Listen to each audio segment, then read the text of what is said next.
প্রিয় দর্শক, আসসালামু আলাইকুম। আজকের ইফতারে রান্না করেছি আমাদের উত্তরবঙ্গের ঐতিহ্যবাহী খাবার ছোলার পোলাও। ইফতারে আমাদের যত আইটেমই থাকুক না কেন, আমরা কিন্তু ছোলার পোলাও পুরো রমজান মাস জুড়ে খাই। আর চেষ্টা করেছি একদম অথেন্টিক একটা ছোলার পোলাওর রেসিপি শেয়ার করতে।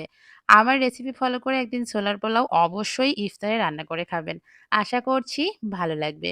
তো চলেন চলে যাই ফুল রেসিপিতে। প্রথমে আমি ২ পট চাল নিয়ে নিয়েছি। আর আজকের এই ছোলার পোলাওটা আমি আতপ চাল ব্যবহার করছি। আপনারা যদি পোলার চাল ব্যবহার করেন তবে সেক্ষেত্রে চালটাকে ১০ মিনিটের মতো পানিতে ভিজিয়ে রাখবেন। তাহলে কি হবে রাইসটা বড় হবে। আমি চালগুলো ভালো করে কষলিয়ে ধুয়ে নিচ্ছি। চালগুলো আমার ধুয়ে নেওয়া হয়ে গিয়েছে। এখন এর মধ্যে একে, একে করে সবগুলো উপকরণ যোগ করছি। প্রথমে দিয়ে দিচ্ছি এখানে ১ কাপ পরিমাণ ছোলা। আমি ছোলাটাকে মোটামুটি ১২ থেকে ১৩ ঘন্টা ভিজিয়ে রেখেছিলাম। এখন দিয়ে দিচ্ছি পেঁয়াজ কুচি, কাঁচামরিচ কুচি, সাথে দিয়ে দিচ্ছি রসুন বাটা আর জিরে বাটা। স্বাদ মতো লবণ ব্যবহার করছি আর দিয়ে দিচ্ছি এখানে ধনিয়া গুঁড়া ১/২ চা চামচ। দিয়ে দিচ্ছি এখানে হলুদের গুঁড়া ১/২ চা চামচ আর পরিমাণ মতো তেল।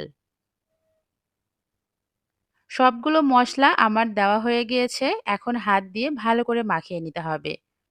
যেহেতু এটা হাতে মেখে ছোলার পোলাও, তাই যত ভালোভাবে মাখানো হবে, ছোলার পোলাওটা খেতে তত বেশি মজার হবে।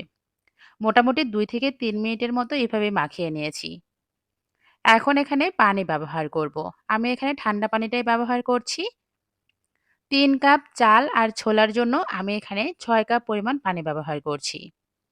পানির রেশিওটা অবশ্যই ঠিকঠাক রাখবেন, তাহলে ছোলার পোলাওটা একদম ঝরঝরে হবে। ব্যাস সবকিছু একসাথে ভালো করে নেড়েচেড়ে মিশিয়ে আমি আবারও খানিকটা সয়াবিন তেল দিয়ে দিলাম। তেলটা দিয়ে এখন ঢাকনা দিয়ে ঢেকে দিব।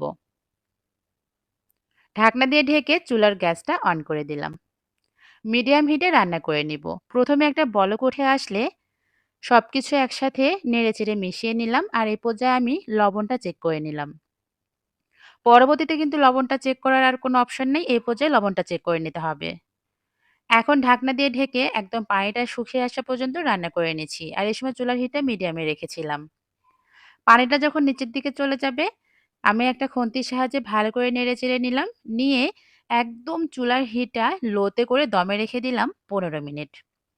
ব্যাস আমার ছোলার পোলাও রেডি হয়ে গিয়েছে। আমি কিন্তু অফলাইনে আরো ১ থেকে ২ বার এভাবে নাড়া দিয়েছি। নিচের দিকে যেন লেগে না যায় অবশ্যই খেয়াল রাখবেন। এটা এখন হালকা একটু স্টিকি মনে হচ্ছে। যখন ঠান্ডা হয়ে যাবে তখন কিন্তু একদম ঝরঝরে হবে। বাসায় অবশ্যই ইফতারে একদিন এভাবে ছোলার পোলাও রান্না করবেন।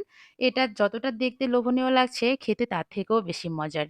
তো সবাই ভালো থাকবেন। আমার এই সহজ রেসিপি আপনার কাছে যদি ভালো লেগে থাকে এটা লাইক আর কমেন্টস করে জানাবেন। Thanks for watching. আল্লাহ হাফেজ।